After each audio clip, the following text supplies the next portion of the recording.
ఎట్లా ప్రత్యామ్నాయమైనరు?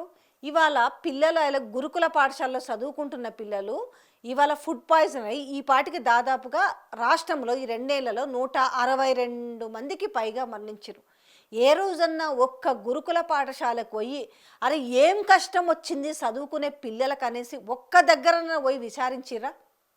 కనీసం ఒక పరామర్శ కూడా లేదు. లగచర్ల గంత గనం రైతులు గోసపడుతుంటే ఎడవండుకున్నారు వీళ్ళంతా. ఆశా వర్కర్లని ఈడ్చి పడదొబ్బితే సెక్రటరియట్ ముందల ఏమైంది అసలు? తెలంగాణ తల్లి విగ్రహం మారుస్తుంటే ఎందుకు ఇవన్నీ కూడా ఇట్లాంటి పనులు ఎందుకు పెట్టుకుంటారు అనేసి ఏడబోయినరు? సెక్రటేరియట్ ముందల రాజీవ్ గాంధీ విగ్రహాన్ని పెడుతుంటే ఏడికి పోయినరు వీళ్ళు? యూరియా కోసం తిప్పలు పడుతుంటే ఏడికి పోయినరు వీళ్ళు? ఇంకా తిప్పలు తప్పలేదు. అయినప్పటికీ కూడా బీఆర్ఎస్ పని అయిపోయింది, మేమే ప్రత్యామ్నాయం.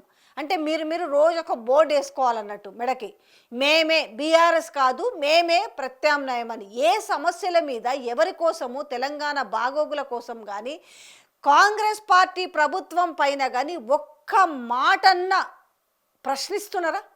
అందాల పోటీలు అయినాయి, గ్లోబల్ సమ్మిట్ అయింది, మరి 5 లక్షల కోట్ల పెట్టుబడులు అంటున్నారు కదా, ఏవి వైట్ పేపర్ ఎప్పుడు రిలీజ్ చేస్తారని కానీ కనీసం మాట్లాడినరా బీజేపీ వాళ్ళు?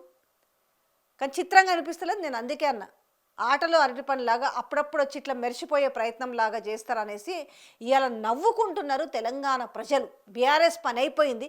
బీఆర్ఎస్ పని అయిపోయి ఉంటే ఇవాళ ఏ లీడర్లు పోయేసి ఇవాళ రేవంత్ రెడ్డి పోయి కాళ్ళకు బలపాలు కట్టుకొని ఇంచుమించు పంచాయతీ ఎలక్షన్స్లో ప్రచారం చేసిరు కదా, మరే ఎందుకు అట్లా టఫ్గా కొట్టుకొచ్చింది మరి బీఆర్ఎస్? మరి బీజేపీ ప్రత్యామ్నాయం అయితే మరి బీఆర్ఎస్ ప్లేస్లో బీజేపీ కొట్టుకురావాలి కదా మద్దతుదారులు. ఎందుకు జరగలేదు అనేసి ఇవాళ తెలంగాణ ప్రజలే ప్రశ్నిస్తున్న వైనం కనిపిస్తుంది. మీరు ఇట్టానే కలలు కనుక్కుంటూ ఉండండి, జరిగేది పోతా ఉంటుంది అని మాట్లాడుతున్న వైనం కనిపిస్తుంది ఈరోజు తెలంగాణలో ఉన్న పరిస్థితులను చూస్తుంటే.